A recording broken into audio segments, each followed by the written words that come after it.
You might be aware of lot of crime files. But this story of an unsolved murder mystery of an American woman, Elizabeth Short, is going to give you goosebumps. Nicknamed the Black Dahlia, Short was ruthlessly murdered in Los Angeles in 1947. Her body was cut in half and severely damaged. She was recognized by matching her fingerprints with her past police records when she was arrested for underage drinking in 1943. The corpse was laid on the ground, face up, with hands extended over the head and mouth sliced from the corners to the ears to give a Glasgow smile look. The lower half of the body, from the waist downwards, was set a foot away with legs wide separated. The body was seriously damaged with cuts all over and superficial tissue loss from her right bosom. There were ligature marks on her neck, wrists, and ankles, and her anus was dilated, which designated that she may have been tied up and assaulted. It was evident that the lower half was separated after her death and intentionally laid out in the manner it was found. Elizabeth Short was born on July 29, 1924 in Boston, Massachusetts. She had a troublesome childhood due to her father's vanishing when she was very young. She was the third oldest of 5 sisters. Her family moved to Portland, Maine for some time, lastly settled in Medford, Massachusetts. Her father was a wealthy man till the 1929 stock market crash that left him broke for some time. The next year his car was discovered abandoned on the Charlestown Bridge, and it was believed that he had ended by jumping into the river. Her mom moved to a small apartment in Medford and began working as a clerk after the occurrence. Elizabeth experienced asthma and severe bronchitis, because of which she needed to undergo lung surgery at the age of 15. In order to stay away from the cold, she needed to live with her relations in Florida throughout the winter months while she spent the rest of the year in Medford. She needed to drop out of Medford High School in her sophomore year because of her condition. Short had several affairs as a teenager and had to work to make a decent living. She was gorgeous and had desires to become a movie star, yet didn't get an opportunity to fulfill her dream. On January 9, 1947, she came back to Los Angeles to meet her family, after an outing to San Diego with a wedded salesman named Robert Manley.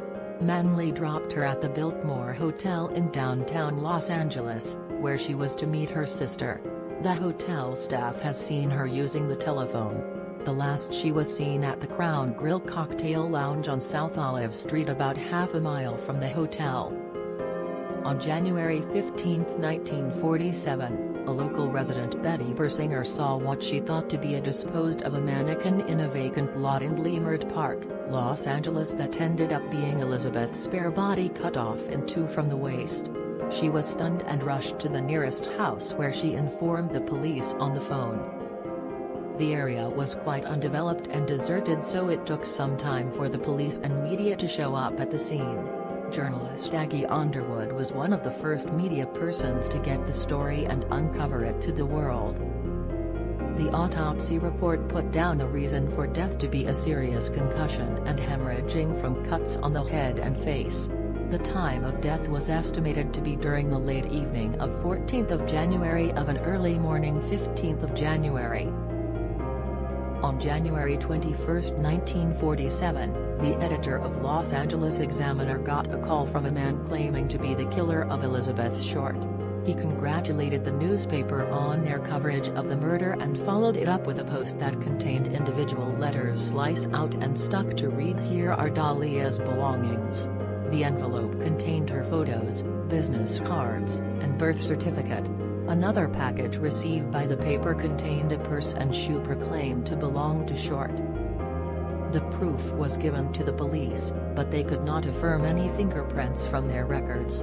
They presumed a man named Mark Hansen, who possessed a nightclub and was known to have made sexual advances on Short that were dismissed. However, they could get no solid proof against him. From the way wherein the body was cut into 2 parts, one theory said that the killer may have been a surgeon. However, a check by the police did not create any outcomes. A $10,000 reward was reported for any information leading to the killer of Short. More than 150 suspects were addressed and many false confessions were made in order to get the prize. However, all leads ended in a dead end. Short's murder has continued to draw much notoriety and even been made into a film, though remains a cold case. It has been noted as one of the most horrifying murders of its time. Still, the decades that have passed since Elizabeth Short's murder make the possibilities slim for finding the little forensic proof that remains. It is doubtful that her murder will ever truly be solved.